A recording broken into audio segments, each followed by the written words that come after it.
Kumusta ulit mga ka-explorer? So ngayon, Chef Duro ulit tayo. Tayo ay magluluto ng isang klase ng putahe na dinengdeng ng mga Ilocano. Ang main ingredients natin ay ang alukon. Hindi ko alam ang tawag sa iba, pero ito ay isang klase ng parang bulaklak ng isang kahoy na mostly ito ay nabubuhay sa bundok.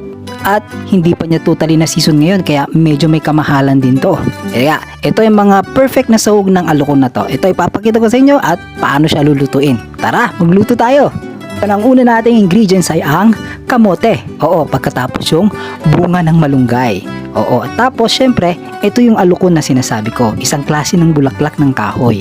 Ayan, masarap siya.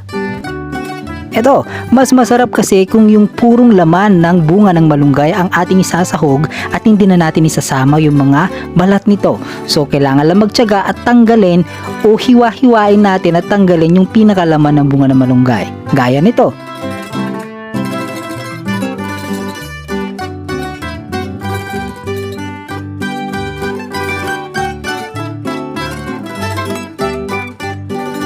Ngayon sa pagluluto naman tayo, so naglagay ako ng kalahati ng tubig ng isang kaldero na sakto lang yung laki, linagyan ng 3 kamatis. Kung napansin nyo yung kamatis ay buo, oo, hinayaan ko lang itong kumulo upang kusa na mabiyak yung kamatis sa loob at unti-unti siyang maluluto. Pagkatapos pag kumukulo na to, saka natin lalagay yung kamote.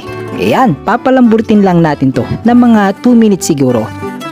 Next naman after 2 minutes, na kumukulo ulit ito, ilagay naman natin yung laman ng bunga ng malunggay. So sakto rin, pwede rin ito. Kung hindi siya ganun kalalapad, sakto na rin ang 2 minutes na pagkakaluto. Ayan. Pag ito ay kumukulo na, pwede na natin timplahin. So kumuha lang ako ng pampalasa. Pagkatapos, naglagay ako ng patis.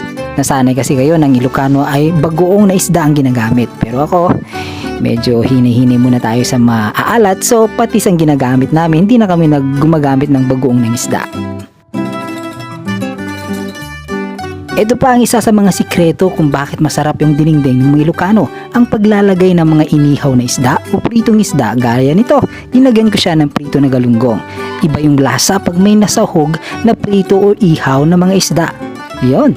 Pagkatapos ito, pag nakuluan na, tsaka natin ilalagay ang ating main ingredients. Ito ay ang ating alukon. Ito, mga 2 minutes din ay luto na rin ang ating alukon. So, bantayan lang natin yung pagluluto para hindi siya ma-overcook. Ayan.